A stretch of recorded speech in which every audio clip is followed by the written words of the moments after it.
The Melbourne Cup isn't just a horse race, it's a heart-stopping drama where dreams are made or shattered in a matter of minutes. And this year's contenders? They're a fascinating mix of seasoned champions and audacious upstarts, each with a story to tell. Let's dive deep into the field and see who has what it takes to conquer the grueling 3,200 meters. First up, we have Arapaho, a 9-year-old gelding trained by the astute Bjorn Baker and guided by the talented Rachel King. With a solid record of 10 wins in 48 starts, Arapaho is no stranger to the marathon distances required by the Melbourne Cup. He even snagged a victory in the Sydney Cup over the same 3,200 distance earlier this year, proving his stamina. However, his recent 8th-place finish in the Bendigo Cup raises some eyebrows. But here's where it gets interesting: Arapaho thrives in wet conditions. So, if the skies open up on race day, he could be a dark horse to watch. Will the rain gods be smiling on Arapaho, or will the track be too firm for his liking? This is where experience really counts. Then there's Vauban, an 8-year-old gelding now under the watchful eyes of Guy Waterhouse and Adrian Bott, with Blake Shin aboard.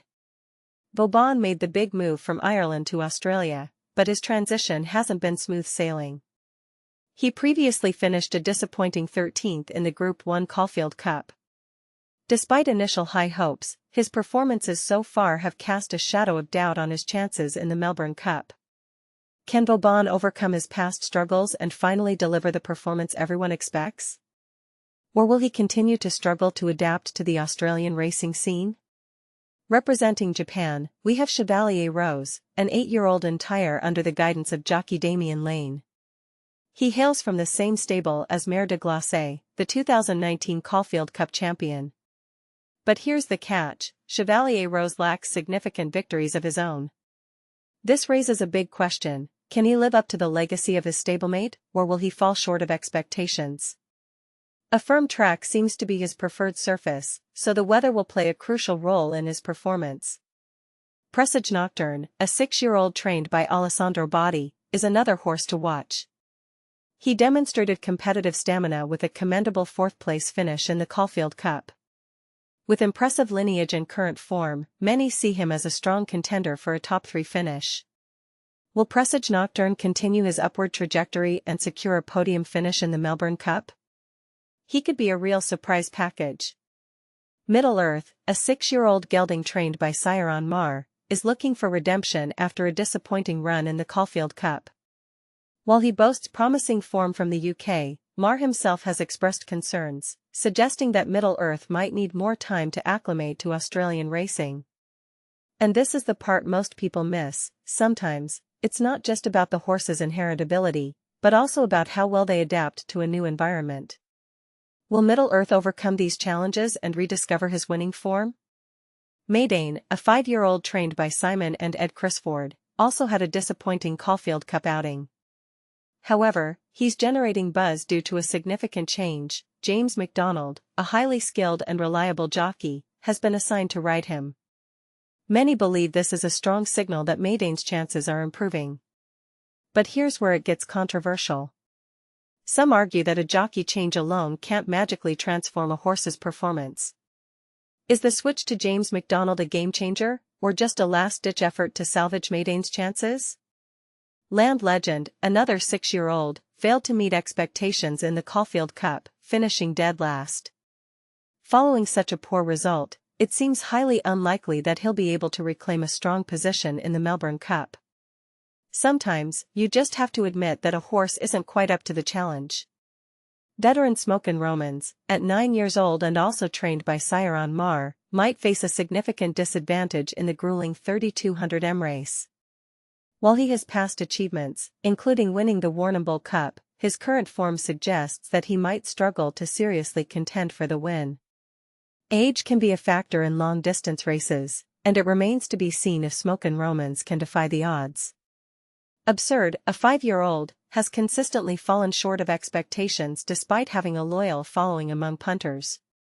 He's been lurking in the shadows in previous Melbourne Cups and enters the race again with hopes of finally delivering a surprise performance. But can he finally break free from the shadows and live up to his potential, or will he remain a perennial underachiever? Flatten the Curve has emerged as a promising contender after securing consecutive wins on turf since joining trainer Hank Grew. Despite his age, he remains a horse to watch.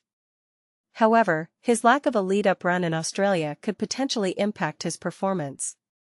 Will his recent success be enough to overcome the disadvantage of not having raced in Australia prior to the Cup? Half Yours, the recent victor of the Caulfield Cup, presents a particularly interesting case. Typically, horses that achieve success in the Caulfield Cup face considerable challenges in extending their performance to the longer Melbourne Cup distance. However, Half Yours has a significant advantage, a lightweight of just 53 kilograms. This could be the deciding factor that allows him to defy the odds and surprise many. Can he overcome the historical trend and prove that he has the stamina to conquer the Melbourne Cup? The international flavor continues with Wonsmouth operator, who has proven successful since arriving in Australia, winning both the Geelong Cup and the Moonee Valley Gold Cup. His recent victories on Australian soil suggest that he may be peaking at just the right time for a strong showing in the Cup. Is Wonsmouth operator poised to continue his winning streak and claim the ultimate prize? Other contenders, like More Felons, Changing Gothgard, and Further, each bring their unique stories and backgrounds to the race.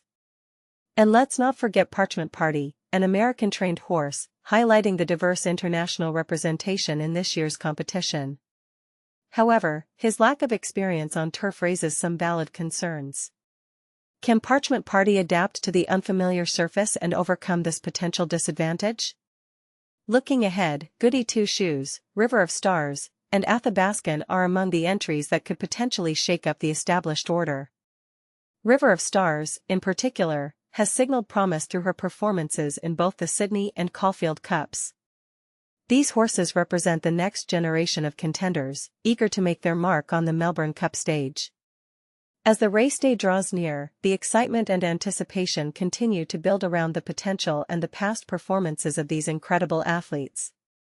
The Melbourne Cup promises to be more than just a race, it's a showcase of skill, endurance, and strategic brilliance. It's a day where legends are born and dreams come true, or are heartbreakingly dashed. Which horse are you putting your money on? Do you think experience trumps youth? Does a favorable track condition make the difference? Let us know in the comments below.